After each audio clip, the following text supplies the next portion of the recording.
Karunungang Buhay kasama si Pastor Joey Umali dito lang sa 702 DZAS, Agapay ng Sambayanan.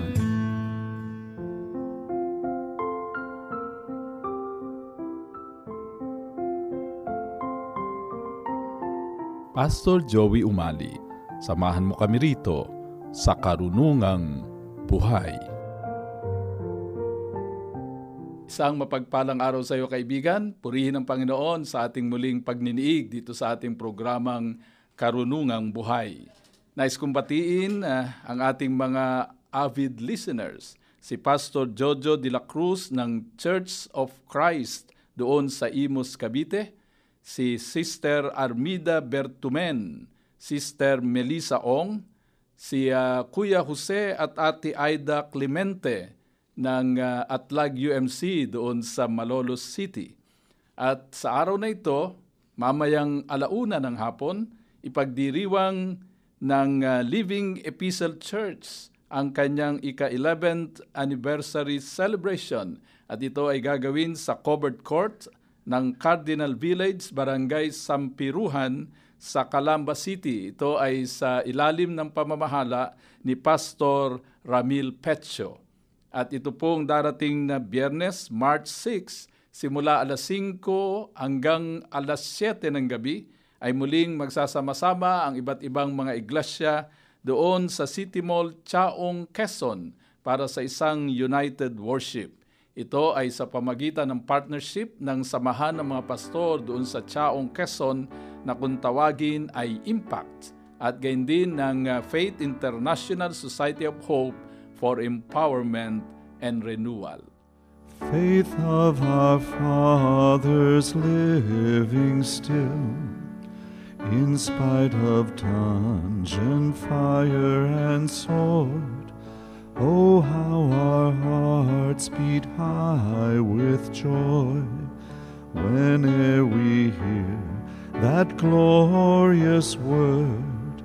Faith of our fathers, holy faith, we will be true to thee till death. Faith of our fathers, we will strive to win all nations unto thee, and through the truth that comes from God, we all shall then be truly free. Faith of our fathers, holy faith, we will be true to thee till death.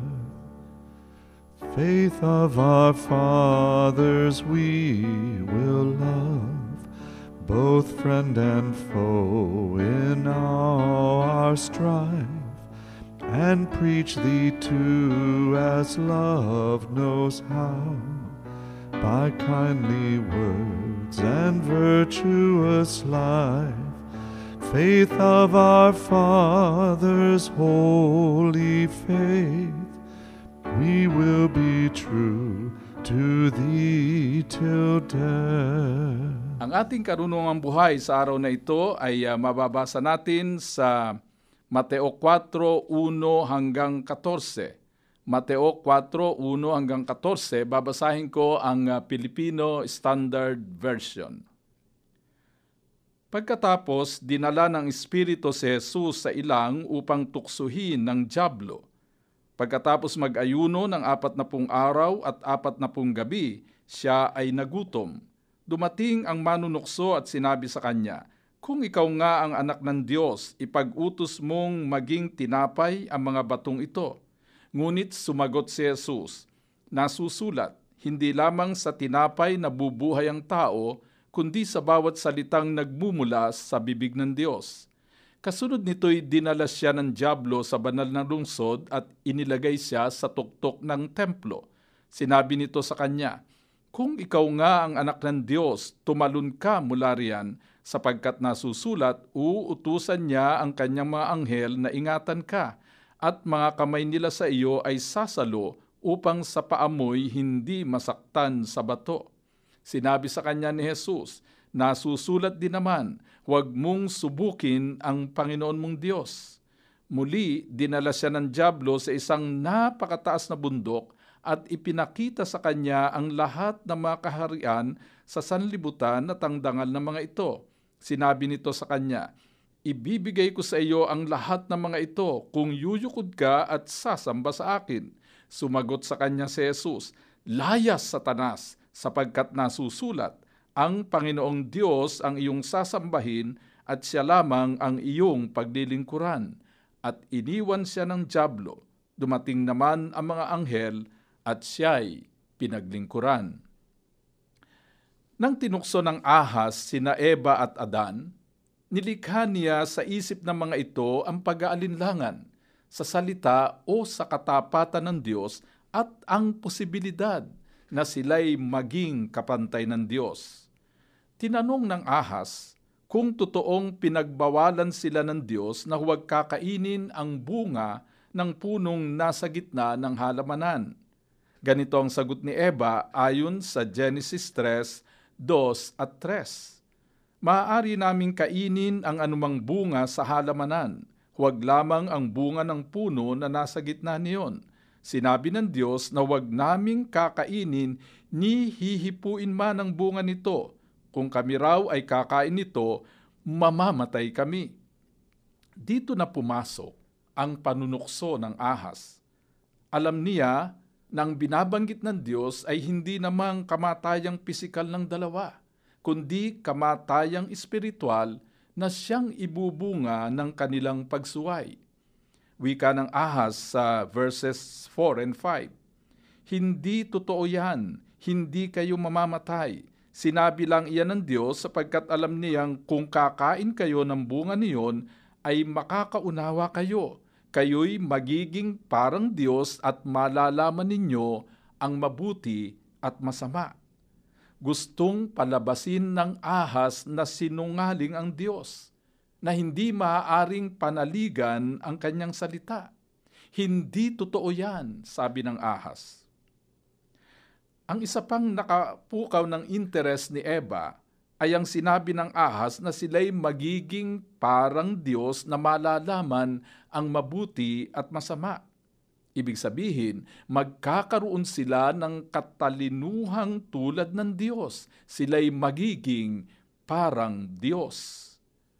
Hanggang ngayon, ang tao'y nahuhulog sa pagkakasala sa sandaling mag-alinlangan sa salita o sa katapatan ng Diyos at sa sandaling baguhin o sirain ang disenyo ng Diyos para sa Kanya.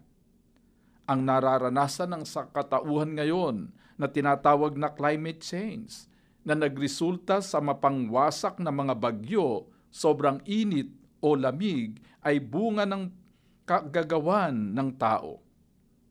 Maraming lumalaganap na sakit ngayon na tulad ng coronavirus ay bunga ng pagkain ng tao ng kung ano-anong hayop. Mga pagkaing hindi karapat-dapat, gaya ng paniki, ahas at iba pang mababangis na hayop. Ang orihinal na plano ng Diyos, ang kakainin lamang ng tao ay prutas at gulay o halaman, bunga ng mga puno. Ngunit nang ang tao ay magkasala, pinahintulutan ng Diyos na ang tao'y kumain ng karne. Parang sinasabi siguro ng Diyos, sapagkat matigas ang ulo ninyo, bahala kayo. Pinahihintulutan lamang ng Diyos, tulad ng aking sinabi, pinahintulutan lamang ng Diyos na kumain ang tao ng karne nang sila'y magkasala. Ang orihinal na disenyo ng Diyos sa kasal ay sa pagitan lamang ng lalaki at babae. Ngunit ngayon, maraming bansa ang pinahihintulutan na ang tinatawag na same-sex marriage, pag-aasawa ng lalaki sa kapwa lalaki o ng babae sa kapwa babae.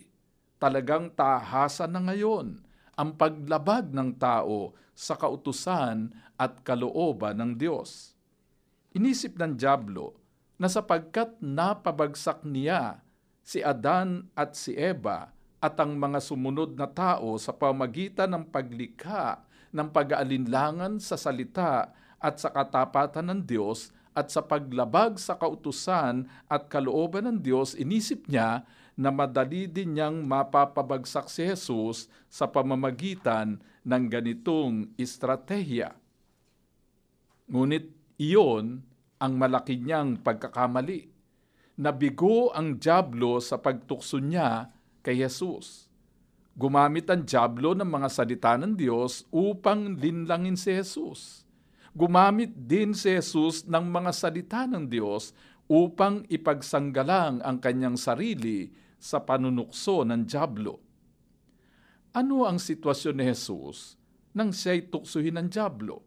Si Jesus ay tinukso ng dyablo matapos na ideklara ng Diyos na siya ang pinakamamahal nitong anak na lubos niyang kinalulugdan. Si Jesus ay tinukso ng dyablo sa panahon ng kanyang 40 araw na pag-aayuno.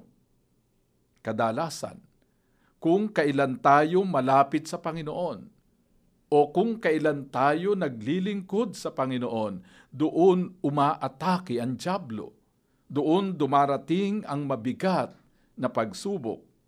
Ang layunin ng dyablo ay ilayo tayo sa Diyos. Karaniwan, ang isang taong nahaharap sa matinding pagsubok ay nagtatanong ng ganito, "Bakit ako, Panginoon?" O kaya na may, "Bakit ngayon pa, Panginoon?" Ang nais ng Diyos ay mapagtagumpayan natin ang mga pagsubok upang mangyari sa atin ang sinabi ni Jesus doon sa Juan 10:10. Juan 10:10, "Dumating ako upang ang mga tupa ay magkaroon ng buhay at magkaroon nito ng sagana." Itinuturo sa atin ng ating karunungang buhay sa araw na ito kung paano natin mapagtatagumpayan ang panunukso ng dyablo.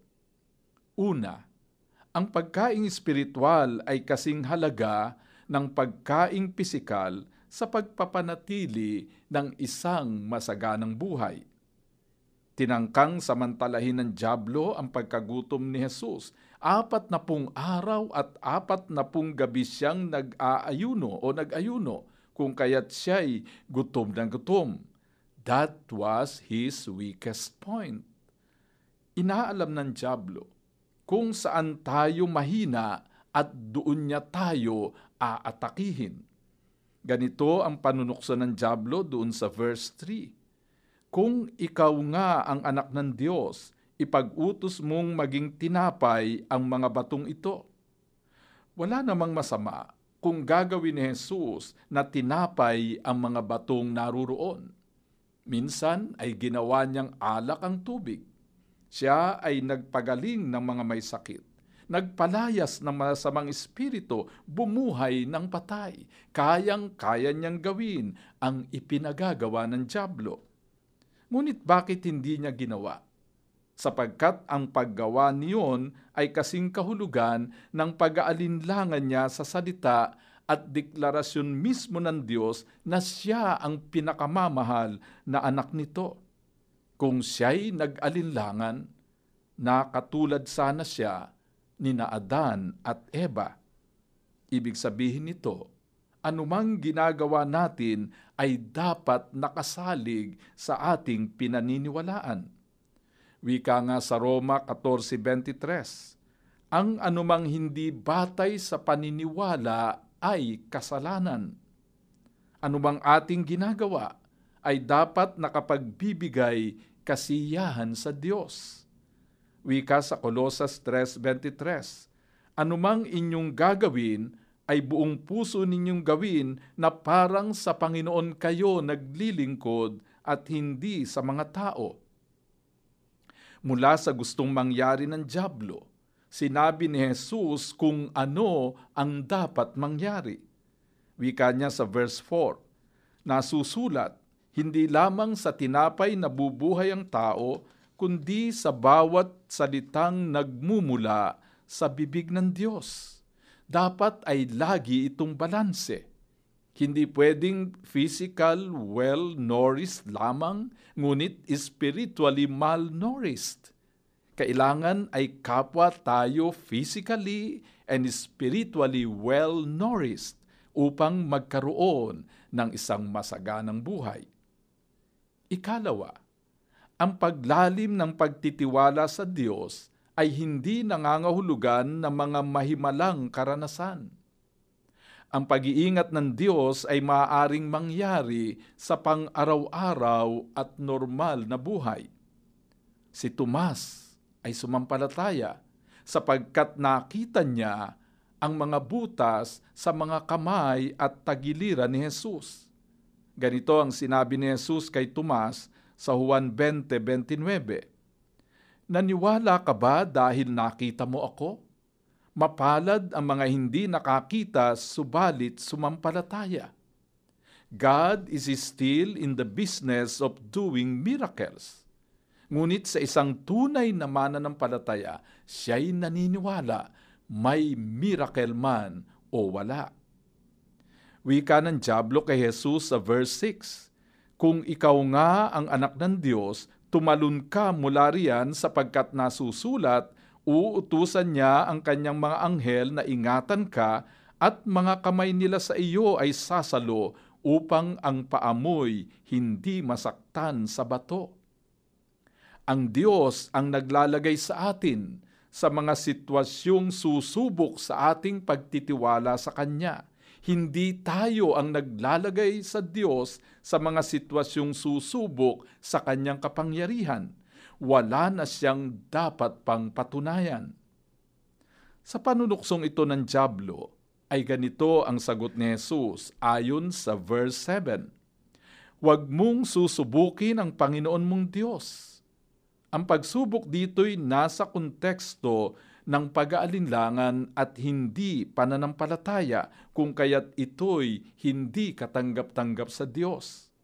Pinahihintulutan ng Diyos na subukan natin siya sa konteksto ng pananampalataya. Halimbawa, ay ang hamon ng Diyos doon sa Malakias 3:10 tungkol sa pag-iikapo na ganitong sabi, subukin ninyo ako sa bagay na ito kung hindi ko buksan ang mga bintana ng langit at ibuhos sa inyo ang masaganang pagpapala. Ikatlo, ang pagsamba ay tanging sa Diyos lamang ipinagkakaloob at hindi sa sinumang tao o bagay. Ipinakita ng dyablo kay Jesus ang kaharian ng sanlibutan at sinabi nito sa kanya doon sa verse 9, ibibigay ko sa iyo ang lahat ng mga ito kung yuyukod ka at sasamba sa akin. Lubos na mapang-akit ang kayamanan at kapangyarihan, kung kaya't napakaraming tao ang nahuhulog sa tuksong ito. Madalas nating marinig ang pangungusap na ipinagbili ang kaluluwa kay Satanas manatili lamang sa kapangyarihan. Sino man at anumang nasa unahan ng ating prioridad at katapatan ay iyon ang nagmimistulang Diyos natin. Maraming taong ginawang Diyos ang kayamanan. Ito ang sentro ng kanyang buhay. Lahat ay pinahahalagahan sa pamamagitan ng salapi. May mariing babala si Jesus tungkol dito doon sa Mateo 6:24.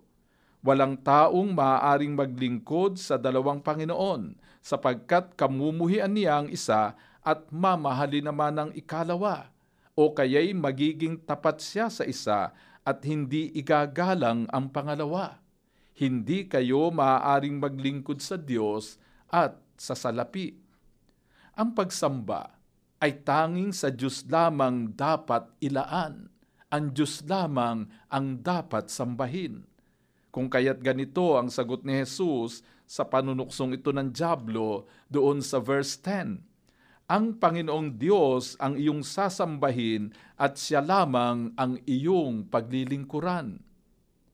Sa panahon ngayon ng tinatawag na crass materialism, ang halaga ng tao'y sinusukat sa dami ng kanyang kayamanan na hindi naman niya madadala doon sa hukay.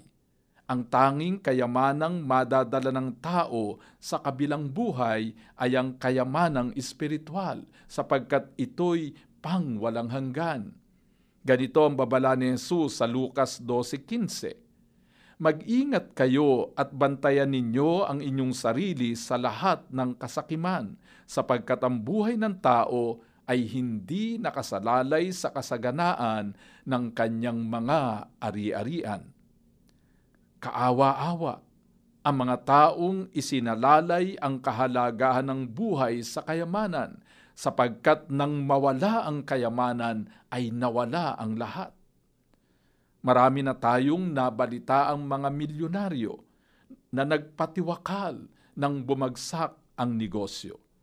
Kahabag-habag ang mga taong isinalalay ang kahalagahan ng buhay sa hawak na kapangyarihan, sapagkat nang mawala sa kapangyarihan ay nawalan ng siglang mabuhay. Kalunos-lunos ang mga taong isinalalay ang kahalagahan ng buhay sa katanyagan, sapagkat nang malaos ay naging tulala. Mabuhay na sandigan, hindi natin maaaring mapanaligan ang sandigan ng kayamanan, kapangyarihan at katanyagan. Tanging ang matatag na sandigang maaasahan ay ang lubos na pananampalataya at pagtitiwala sa Panginoong Hesus. Kay ganda ng mensahe ng hymn na pinamagatang My Hope is Built on Nothing Less. Ganito ang sinasabi sa chorus, On Christ the solid rock I stand, all other ground is sinking sand, all other ground is sinking sand.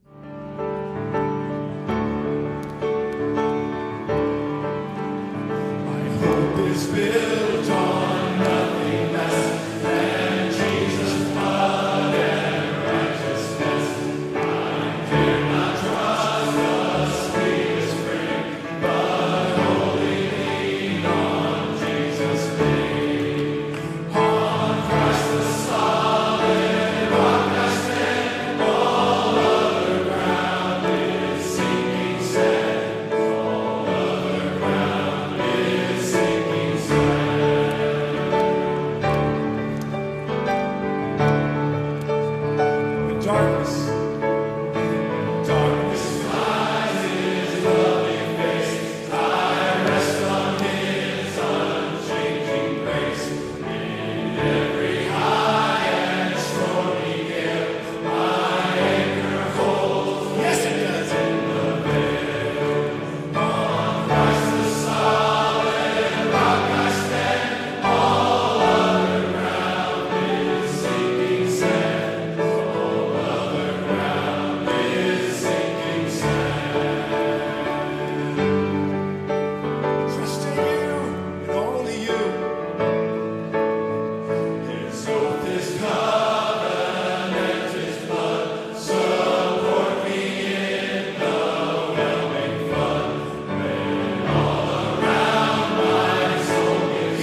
tayo'y manalangin. O banal naming Diyos, aming amang makapangyarihan sa lahat, tulungan niyo po kaming magtagumpay sa panunukso ng dyablo. Ilagay niyo po sa aming puso at isip na hindi namin maaaring mapanaligan, masandigan ang kapangyarihan, ang kayamanan at ang katanyagan. Tulungan mo po kaming laging mapag-unawa na ikaw lamang ang maaari naming mapanaligan at masandigan sa buong panahon ng aming buhay. Sa pangalan ng Ama, ng Anak, at ng Banal na Espiritu. Amen.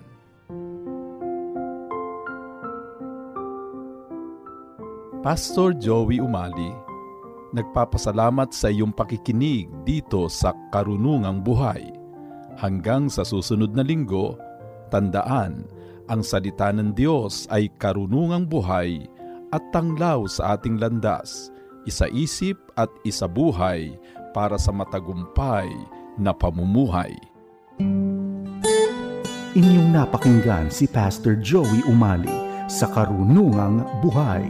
Tunghayan muli ang programang ito dito lang sa 702 DZAS, Agapay ng Sambayanan.